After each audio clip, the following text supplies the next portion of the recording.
இருக்கிறவராக இருக்கிற ஒரு மினியவருமாகிய இயேசுவின் நாமத்தில் உங்கள் யாவருக்கும் என் அன்பின் வாழ்த்துக்கள். நீங்கள் ஒன்றுக்கும் கவலைப்படாமல் தேவனுக்கு தெரியப்படுத்துங்கள்.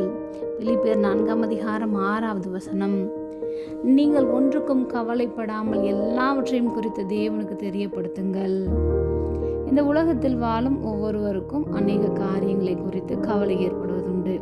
தனிப்பட்ட வாழ்க்கையில் நமக்கு என்ன நேரிடுமோ, குடும்பத்தில் காணப்படக்கூடிய பிரச்சனைகள் எப்படி முடியுமோ, ஒவ்வொரு நாளும் நம்முடைய படிப்பில், வாழ்க்கை துணையை குறித்து, வேலை செய்யும் இடத்தில் ஏற்படுகின்ற காரியங்களை எண்ணி, இன்னும் எதிர்காலத்தை குறித்து ஒரு கேள்விக்குறியும், மனிதர்களிடத்திலிருந்து அன்பை பெற்றுக்கொள்ளும்படியான ஒரு எதிர்பார்ப்போடும் கூட நம்முடைய வாழ்க்கையே வேதனைகளும் சோதனைகளும் கவலைகளும் நம்மை ஆட்டி படைத்து கொண்டிருப்பது போன்று தோன்றலாம்.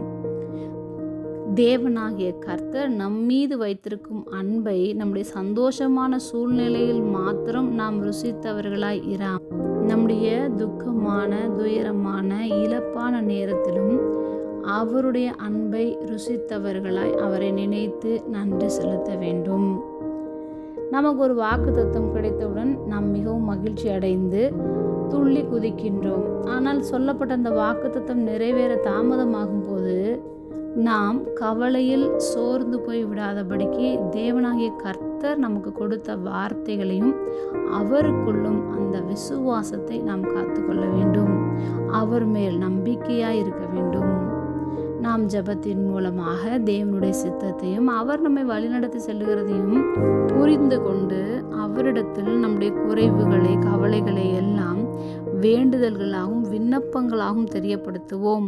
நம் மனதிற்குள் மாமிச சிந்தையினால் எப்படி ஆகும் என்று எதை குறித்தும் கவலைப்படாமல் அவைகளை ஸ்தோத்திரத்தோடு தெரியப்படுத்தும் போது நம்முடைய இருதயங்களையும் சிந்தைகளையும் தேவ சமாதானத்தினால் நிரப்புவார். ஜெபம். அன்பின் பரம தகப்பனை, எப்பொழுதும் எங்களோடு கூட இருக்கிறவராகவே இருக்கிறவரே, நாங்கள் எதை குறித்தும் கவலைப்படாமல் உம்மிடத்தில் தெரியப்படுத்துவோம். இயேசுவின் நாமத்தில் பிதாவே, ஆமென்.